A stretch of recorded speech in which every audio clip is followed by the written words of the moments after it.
Hey guys, no-fluff here. Today we'll look at the new infinite mythic crafting options, see the actual difference between 33 Whispering Tree caches and 33 seasonal mystery greater caches, and figure out what drops where and what we need. Let's go. First, to avoid confusion, let's clarify the terms. We have Spectral Ash.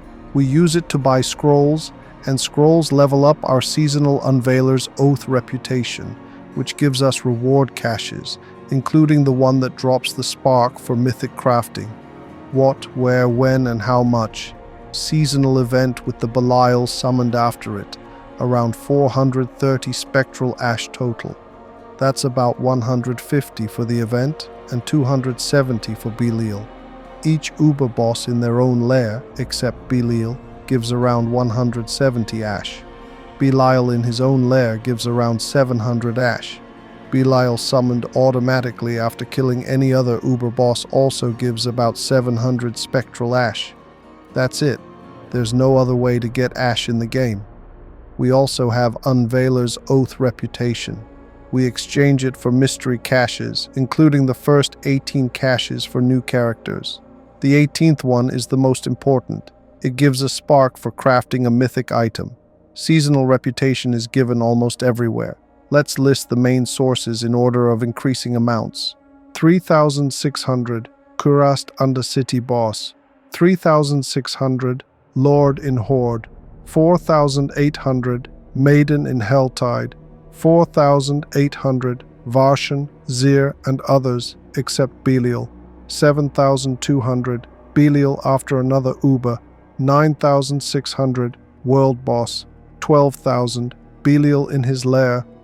Tree of Whispers and Legion caches give 0 Ash and 0 reputation. So to get both Ash and reputation, we farm Ubers and seasonal events.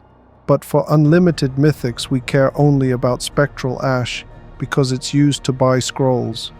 Here's how infinite mythic farming works. Step by step, what to do and when. Your main character buys 59 Oath Scrolls in Tarsarak. Each costs 250 Ash, so you'll need 14,750 total. That's 1 full stash tab and 9 extra slots. We already covered where to get Ash. Next, we create a new character with a simple name to make deleting easier. Set difficulty to normal, and right at our spawn point there's an NPC we quickly talk to. Assign only Varshan's power. That's all we need. Put points into Frozen Orb and teleport. We have the points from Renown. Ride to the first quest location, close by. Cast a few orbs, skip the dialogue fast. Go into the crypt right next to it and run straight to the end. Kill the mob, skip dialogues when possible. Sometimes you can't. Patience required. After another dialogue, port to Tarsarak and prepare for even more unskippable dialogue. But finally she stops talking and we can skip the dialogue. Teleport to Tarsarak and go to Stash to take out the first 33 scrolls. Return to our chatty friend, ask her, "What's this?" Look at our objective and start using scrolls, each giving 6,000 seasonal reputation. We'll need to visit the Stash again because we need to read exactly 59 scrolls total. 58 won't be enough. Yes, you can read all 59 scrolls right after loading into the game in the first town. It doesn't change anything and might even save time. Take our reward caches and start opening them. Few details here. Even on normal difficulty and without level 60, caches still drop 800 item power gear with greater affixes, both legendary and unique. Seasonal caches always drop at least 2 items with greater affixes, often more. Some items might actually be useful for our main character and could even upgrade aspects, which at Paragon 260+ is rare.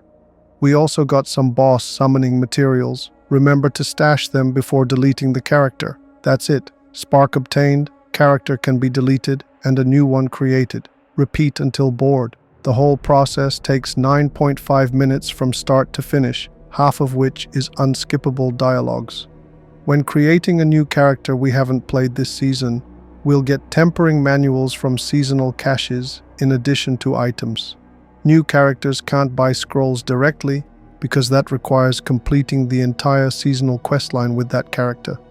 A character of different class can't take seasonal caches from stash that were obtained by a sorceress, but a new low-level sorcerer can both take and open caches. Seasonal caches don't give XP when opened, so to level a new character use the old method, Whispering Tree caches. Need 29 to reach level 60. For those interested in resources, gold, recipes and aspects leveling and gear from Whispering caches, last season I opened 100 at once. Link to that video in description with all details. So we get sparks and have two options. First, craft a random mythic at the blacksmith with 2 sparks and 50 million gold. Second, craft a specific one at the jeweler, but that requires runes which can be farmed or bought on Diablo trade.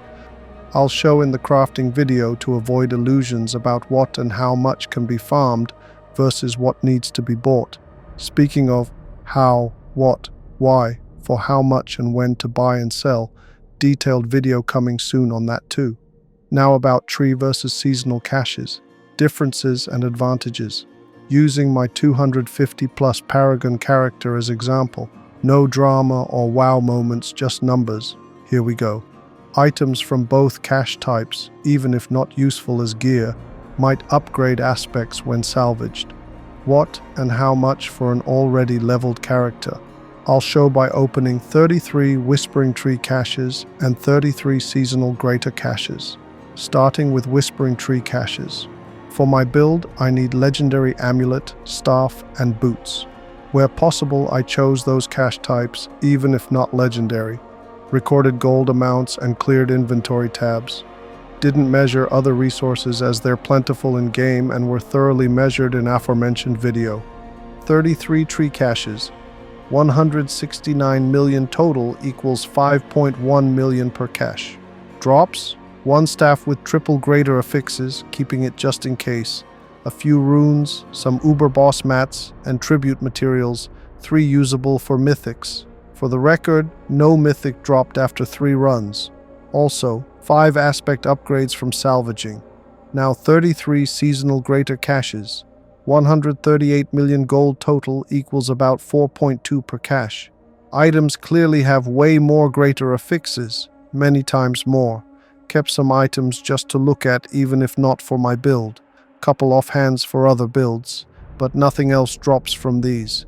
Meaning no runes, no materials, no XP for alts, and 4 aspect upgrades from salvaging. So here are the numbers such as they are. What to do with them is up to you. Glad to be useful if I was. See you soon. Take care.